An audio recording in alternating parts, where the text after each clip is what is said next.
खुलुमबाय बेयो बड'लेण्ड इंखं टेलिभिजन दिनै 10 एप्रिल 2023 समबार खालि सानसेनि बरादखौ नोंथांमोननि खाथियाव लाबोदों आं सदानन्द दैमारिया।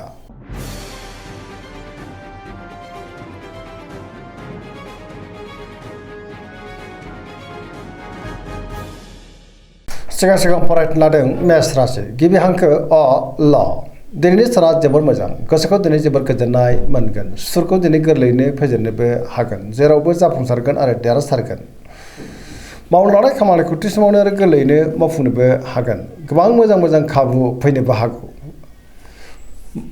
सोरजोंबा बाख्नाय जानोबो हागौ गोसोनि साननायफ्रा मोगथाङाव जाफुंगोन देहाया मोजाङै थागोन अब्लाबो नाथाय जानाय लोंनायाव सांग्रां जानांगोन बहानिफ्रायबा मोजां खौरां मोननोबो हागौ रांखावरियाव मोजां गोबां धोन आरजिनो हागोन आयाबो दिनै बांनो हागौ बेफार फालांगियाव मोजां होनजायो गुबुनजों मोजां सोमोन्दो लाखिनोबो रोंगोन न'खराव अननानै फैगोन बिमा बिफानि अननायफोरखौ दिनै मोननो हागौ गुबुननि गोसोखौ दिनै गोरलैयैनो बोनोबो हागोन समाजाव बयजोंबो मान होजागोन सेंग्रा सिख्लाफ्रा दिनै जोबोर रमान्टिक जागोन आरो गोसोनि साननायखौ फोरमायलायनोबो हागोन पजिटिभ एनार्जिनि गोहोम गोग्लैगोन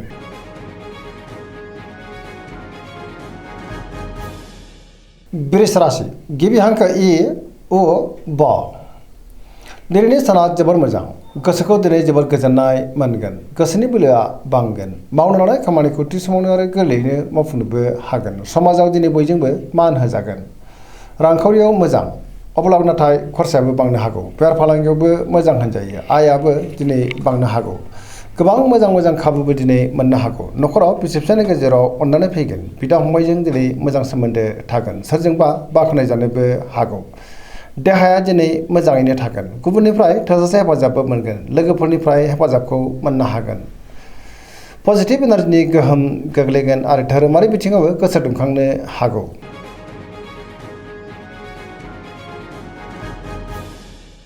मिथुन राशि गिबि हांखो ख स दिनैनि साना जोबोर मोजां पजिटिभ एनार्जिनि गोहोम गोग्लैगोन मोनफ्रोमबो बिथिङावनो दिनै जाफुंसारगोन गोथों आरो गोग्गो साननो रोंगोन गियाननि आंखाल जानाय नङा गोसोआ दिनै जोबोर खुसि जागोन सोरजोंबा बाख्नाय जानोबो हागौ लाइमोनफ्रा दिनै जोबोर रमान्टिक जागोन आरो गावबा गावनि गोसोनि साननायखौ फोरमायलायनोबो हागोन देहाया दिनै मोजाङै थागोन रांखावरियाव मोजां बेफार फालांगियावबो मोजां होनजायो सोरजोंबा दिनै बाख्नाय जानो हागौ बिसि फिसायनि गेजेराव अननानै फैगोन बिदा फंबायजों दिनै मोजां सोमोन्दो थागोन गोसोनि बोलोआबो बांनो हागौ गुबुननि थाखाय दिनै गोबां मोजां खामानि मावनानै होनोबो हागोन सोरबा लोगोनिफ्राय मोजां खौरांबो फैनो हागौ गुबुनजों अनजासोगारगोन लाइमोनफ्रा दिनै जोबोर रमान्टिक जागोन आरो गोसोनि साननायखौ फोरमायलायनो हागोन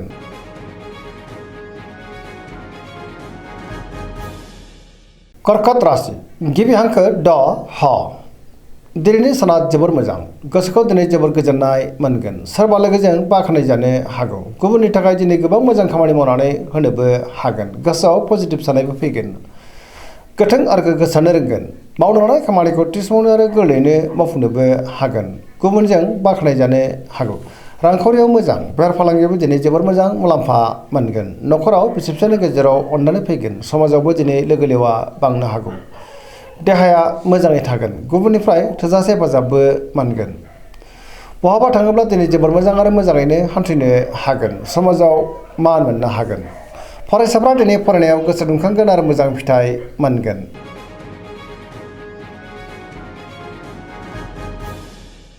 सिंह राशि गिबि हांखो म ट दिनैनि साना जोबोर मोजां गोसोखौ दिनै जोबोर गोजोननाय मोनगोन गुबुनजों मोजां सोमोन्दो लाखिनोबो रोंगोन पजिटिभ एनार्जिनि गोहोम गोग्लैगोन पजिटिभ साननो रोंगोन गियाननि आंखाल जानाय नङा सोरबा लोगोनिफ्राय दिनै मोजां खौरांबो मोननो हागोन आरो गुबुनखौ थोजासे हेफाजाबबो होनो हागोन बहाबा दावबायनायाबा हान्थिनो खाबु मोननो हागौ रांखावरियाव मोजां बेफार फालांगियावबो मोजां अब्लाबो नाथाय खरसायाबो बांनो हागौ गोसोनि साननायखौ दिनै गुबुननो फोरमायनो हागोन न'खराव बिसि फिसायनि गेजेराव अननानै फैगोन समाजाव बयजोंबो मान होजागोन गुबुननि थाखाय गोबां मोजां खामानि मावनानै होनोबो हागोन देहाया दिनै मोजाङैनो थागोन पजिटिभ एनार्जिनि गोहोम गोग्लैनोबो हागौ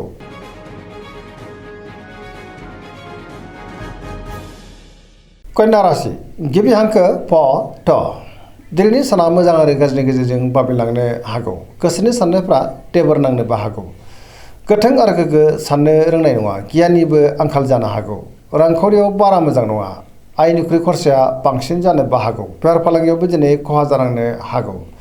देहाया मोजाङै थागोन, अब्लाबो नाथाय जानाय लोंनायाव सांग्रां जानांगोन। न'खराव बिसि फिसायनि गेजेराव अननानै फैगोन। गोबां खामानियाव दिनै मुखुबबो थागोन। सोरजोंबा बाख्नायजानोबो हागौ। पजिटिभ एनार्जिनि गोहोम गोग्लैगोन। सेंग्रा सिख्लाफ्रा दिनै जोबोद रमान्टिक जागोन आरो गावबा गावनि गोसोनि साननायफोरखौ फोरमायलायनोबो हागोन।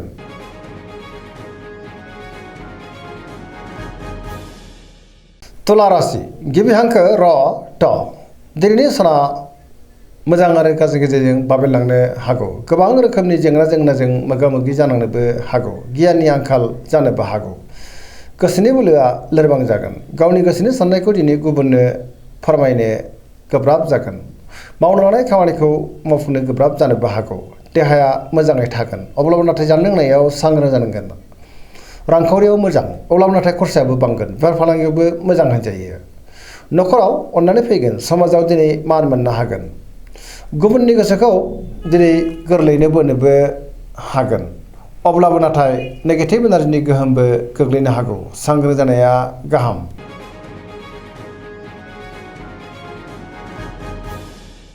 वृश्चिक राशि गिबि हांखो न स। दिनैनि साना जोबोद मोजां। पजिटिभ एनार्जिनि गोहोम गोग्लैगोन।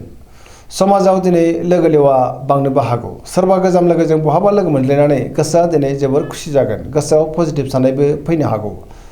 गोथों आरो गोग्गो साननो रोङो। गियाननि आंखाल जानाय नङा। मावनो लानाय खामानिखौ थि समावनो आरो गोरलैयैनो मावफुंनो हागोन। सोरबा लोगोनिफ्राय मोजां खौरांबो मोननो हागौ। गोसोनि साननायफ्रा दिनै मोगथाङाव जाफुंगोन। गोसोनि बोलोआबो बांगोन। समाजाव बयजोंबो मान होजागोन। न'खराव अननानै फैगोन। बिसि फिसायनि गेजेराव मोजां सोमोन्दो थागोन। रांखावरियाव मोजां, अब्लाबो नाथाय खरसायाबो बांनो हागौ। बेफार फालांगियाव मोजां होनजायो। देहाया मोजाङै थागोन। गुबुननिफ्राय हेफाजाबबो मोननो हागौ। फरायसाफ्रा दिनै फरायनायाव गोसो दुंखांगोन आरो मोजां फिथाइ मोनगोन। सेंग्रा सिख्लाफ्रा गावबा गावनि गोसोनि साननायखौ फोरमायलायनो हागोन आरो जोबोर रमान्टिक जागोन।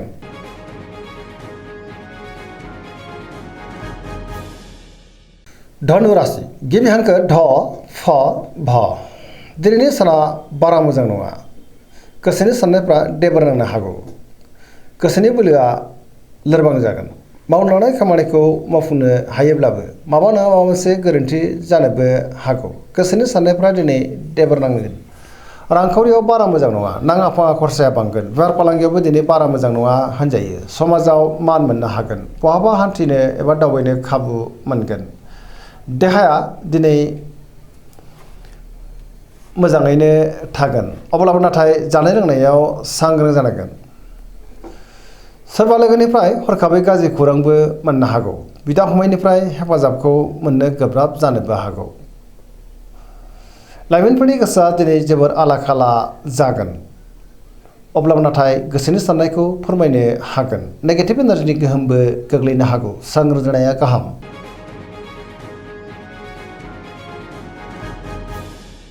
मकर राशि गिबि हांखो ख ज। दिनैनि साना जोबोर मोजां। गोसोनि साननाया मोगथाङाव जाफुंगोन। मावनो लानाय खामानिखौ थि समावनो आरो गोरलैयैनो मावफुंनोबो हागोन। रांखावरियाव मोजां, अब्लाबो नाथाय खरसायाबो बांनो हागौ। बेफार फालांगियावबो मोजां होनजायो। मोननो गोनांखौ दिनै मोननोबो हागोन। गुबुनजों मोजां सोमोन्दो लाखिनोबो रोंगोन। गोबां मोजां खाबुबो मोननो हागौ। गोसोनि साननायफ्रा मोगथाङाव जाफुंगोन। गोसोनि बोलोआबो बांगोन। मोनफ्रोमबो खामानिखौनो दिनै मोजाङैनो मावफुंलांनो हागोन। न'खराव दिनै बिसि फिसायनि गेजेराव अननानै फैगोन। बिदा फंबायजों मोजां सोमोन्दो थागोन आरो गुबुननिफ्राय थोजासे हेफाजाबबो मोननो हागौ। सेंग्रा सिख्लाफ्रा दिनै गावबा गावनि गोसोनि साननायखौ फोरमायलायनो हागोन। पजिटिभ एनार्जिनि गोहोमबो गोग्लैनो हागौ। फरायसाफ्रा दिनै मोजां फिथाइ मोननो हागोन आरो गोसोआबो दुंखांगोन।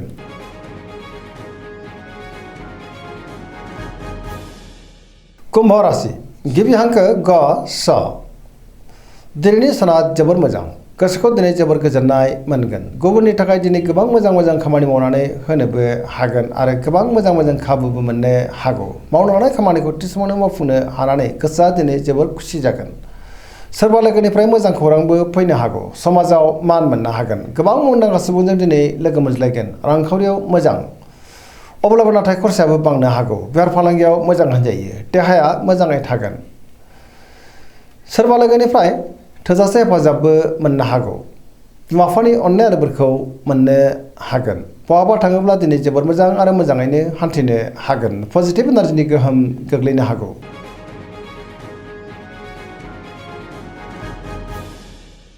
मीन राशि गिबि हांखो ड स दिनैनि साना मोजां आरो गाज्रिनि गेजेरजों बाबेलांनो हागौ गुबुननि थाखाय नाङा फाङा जेंनायाव गोग्लैनांनोबो हागौ गोसोनि साननायफ्रा देबर नांनोबो हागौ गोसोआव दिनै नेगेटिभ साननाय फैगोन गावनि गोसोनि साननायखौ गुबुननो फोरमायनो गोब्राब जागोन देहाया मोजाङै थागोन अब्लाबो नाथाय जानाय लोंनायाव सांग्रां जानांगोन रांखावरियाव मोजां बेफार फालांगियावबो मोजां होनजायो न'खराव बिसि फिसायनि गेजेराव अननानै फैगोन सोरजोंबा नाथाय रायखोमा जानोबो हागौ गुबुननि गाज्रि नोजोर थानोबो हागौ लाइमोनफोरनि गोसोआ दिनै जोबोर आला खाला जागोन अब्लाबो नाथाय गोसोनि साननायखौ फोरमायनो हागोन फरायसाफ्रा दिनै फरायनायाव गोसो दुंखांगोन आरो मोजां फिथाइ मोननोबो हागोन